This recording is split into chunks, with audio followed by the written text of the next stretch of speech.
Look at Ukraine. He talks about Ukraine. Well, you know how tough he is, right? How tough he is with Russia. In the meantime, they took over Crimea. And I understood that. And most papers covered what I said accurately. Some didn't because the press is so dishonest. But Crimea, I mean, the Russians took it over under Obama's very powerful leadership. And, you know, he talks about me with Russia. Wouldn't it be a wonderful thing, frankly, if we actually got along with Russia and worked out some kind of a deal where we go in and knock the hell out of ISIS along with NATO and along with countries that are in the area? Wouldn't that be wonderful as opposed to fighting? Donald Trump last night on the O'Reilly Factor on Fox News, sticking with his strong stance about defeating ISIS. And his idea, and history bears it out. Remember World War II? The Soviet Union, Russia teaming up with the United States and the Allies to take care of the Third Reich. Trump says the same thing could happen against ISIS. We are back on the Steve Malzberg Show. Let's bring in the guy for whom this program is named, Steve Malzberg. You know, when you listen to Trump last night, I got to tell you, Steve, he to me, offered some great points right there. Yeah, he did. Yeah, I mean, it makes a lot of sense. And again, all this focus by the media on, you know, Trump loves Putin and Putin loves Trump and the Russians want to fix the election for Trump and blah, blah, blah. When, you know, we have Obama telling Medvedev before the 2012 election on a hot mic that he didn't know was hot, it's my last election. Tell Vladimir I'll have more flexibility after the election.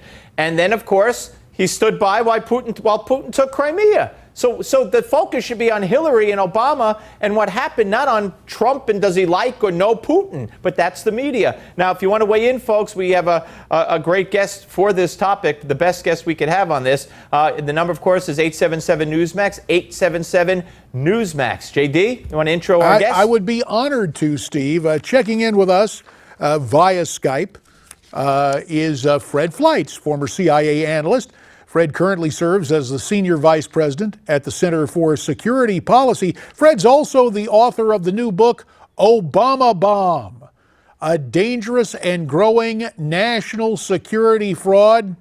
Fred, it's great to have you on tonight as part of our trio here on the Malzberg Show. And in your book, Obamabomb, you describe the threats posed to the United States in a post-Iran agreement world. With all this news coming out about the $400 million ransom, what more is going to come to light that heretofore has been overlooked by the media? Well, it's good to be here. We've talked about what a terrible deal this is and how it doesn't stop Iran's nuclear program.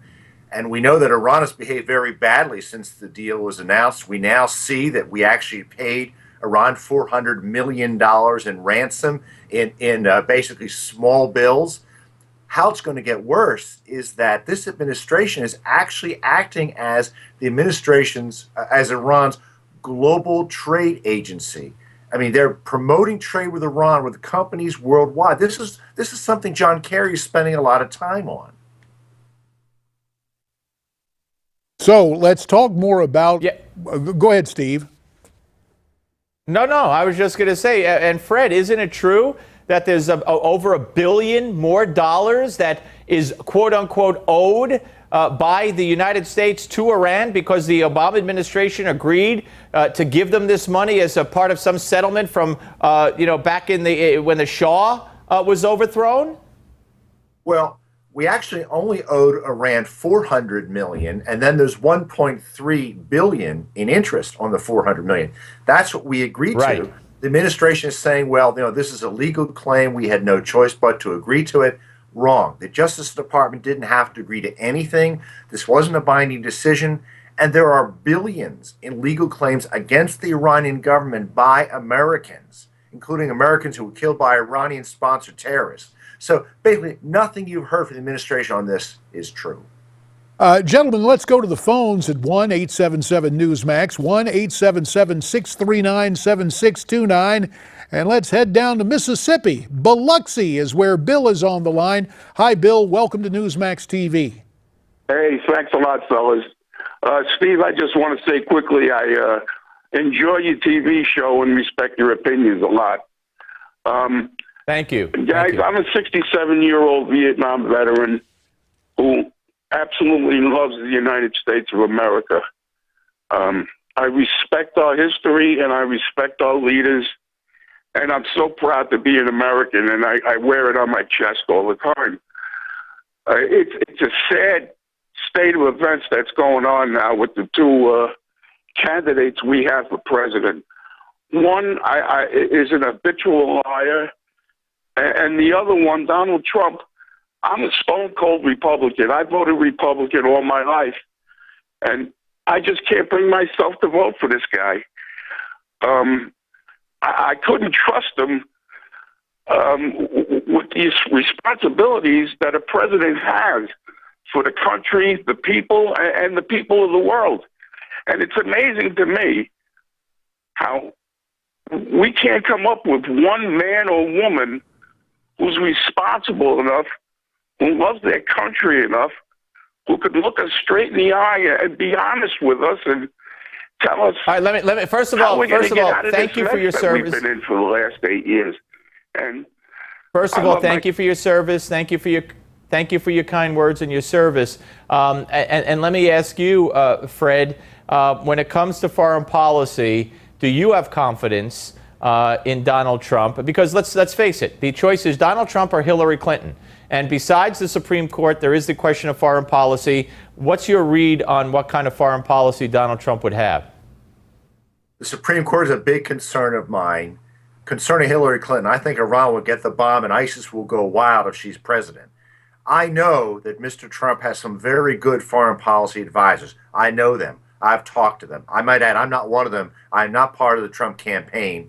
But I think that this narrative that Mr. Trump is not going to be well advised and will not have a strong foreign policy, this is something that the media and the Clinton campaign is creating. Just what you were saying about Ukraine, I think Mr. Trump said some pretty sensible things about Ukraine with Stephanopoulos, but the media completely distorted it. Yeah, no, that's going to happen. All right, let's get to another phone call, shall we? Let's go to Portland, Oregon, and say hello to John. Hey, John, you're on the Steve Malzberg Show with Steve and JD and, of course, Fred Fleitz. John? I don't know. Well, maybe we'll get John back while we're trying to reestablish contact. And gentlemen, about 3 minutes remain in this portion of the program. Fred, let me go back to something because we heard Bill's concerns. And the irony, in the old days, what happened the other day at the White House with a visiting leader there to discuss relations between our two countries, to have our commander-in-chief launch a broadside in a political campaign. Back in the old days, that just wasn't done. But in the age of Obama, you see how much Donald Trump has gotten inside the head of the current commander-in-chief to where he starts rattling off and claiming that Mr. Trump lacks a basic knowledge around critical issues. Forgive me, but couldn't we say the same about Mr. Obama, no matter how smooth he is on camera and no matter how well he reads a teleprompter? That's exactly right. But let me remind you something that you may have forgotten. Obama said Romney was incompetent when Romney was running for president. The Democrats smear every Republican candidate. And I think if you compared the rhetoric that they hurled at Romney, which was outrageous, it's not that different from what they're saying about Donald Trump. I mean, the president actually said Romney is incompetent on foreign policy during the last presidential campaign. And in light of Obama's incredible incompetence in foreign policy, I don't think he has a leg to stand on to talk about Donald Trump and national security. Let's quickly go to Jane in the Villages down in Florida. Hello, Jane. You're on. Hello.